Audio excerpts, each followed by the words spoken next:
បាទសួស្តីនេះជាកម្មវិធីឆ្លើយសំណួរទស្សនការអាមេរិកសំណួរសួរថាប្តីរបស់ខ្ញុំធ្លាប់លែងលះជាច្រើនលើកតើអាចប៉ះពាល់ដល់សំណុំរឿងធានាខ្ញុំទៅរស់នៅសហរដ្ឋអាមេរិកដែរឬទេបាទគាត់ចង់សួរថាប្តីគាត់ធ្លាប់លែងលះគ្នារៀបការហើយលែងលះគ្នាច្រើនលើកចាន់សាហើយតើប៉ះពាល់សំណុំរឿងដែលប្តីគាត់ធានាគាត់ទៅរស់នៅសហរដ្ឋអាមេរិកដែរឬទេបាទចំឡើយប្រសិនបើលោកអ្នកធ្លាប់បានរៀបការនឹងលែងលះច្រើនលើកហើយមានទំនាក់ទំនងស្នេហាជាមួយអ្នកនៅស្រុកខ្មែរឈានទៅដល់ការរៀបការនឹងគ្នាបន្ទាប់មកលោកអ្នកដែលនៅសហរដ្ឋអាមេរិកហ្នឹងត្រូវជាប្តីហ្នឹងដាក់ពាក្យធានាអ្នកស្រុកខ្មែរមករស់នៅសហរដ្ឋអាមេរិកតិចឬច្រើនការលែងលះមុនហ្នឹងនឹងប៉ះពាល់ដល់សំណុំរឿងធានារបស់លោកអ្នកបាទ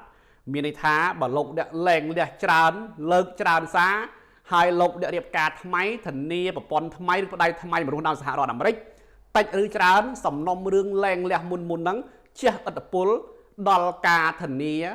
ប្តីឬប្រពន្ធលោកអ្នកមករស់នៅសហរដ្ឋអាមេរិកឆ្លើយតបនឹងម្ចាស់សំណួរខាងលើបើពិនិត្យតាមផ្លូវច្បាប់ការរៀបការនឹងលែងលះច្រើនលើកមិនមានអ្វីខុសច្បាប់នោះទេនោះគឺជារឿងធម្មតា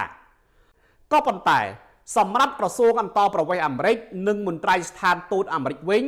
រឿងរៀបការនឹងលែងលះច្រើនលើកជាចំណុចរសើបបំផុតក្នុងសំណុំរឿងធានាមករស់នៅសហរដ្ឋអាមេរិក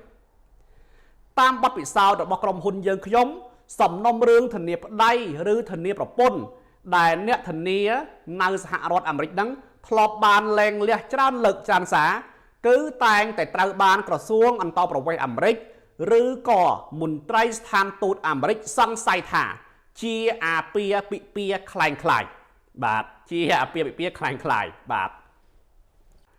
ជាទូទៅសំណុំរឿងបែបនេះតែងត្រូវបានមន្ត្រីស្ថានទូតដែលជាអ្នកសម្ភាសហ្នឹងគឺបដិសេធ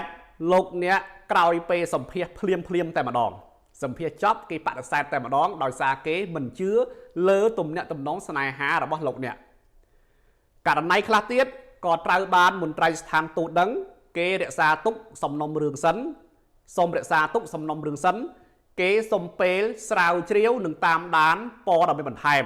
គេមិនត្រូវការឯកសារទេតែគេត្រូវការព័ត៌មានបន្ថែមត្រូវការពេលវេលាស្វែងយល់បាទ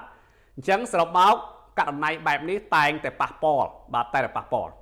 ជៀសវាងមានបញ្ហានឹងខាត់ថវិកាខាត់បង់ពេលវេលាលោកអ្នកអាចតាក់ទងមកកាន់ក្រុមហ៊ុនយើងខ្ញុំបានប្រសិនបើត្រូវការផ្នែកសេវាកម្មទិដ្ឋាការណាមួយ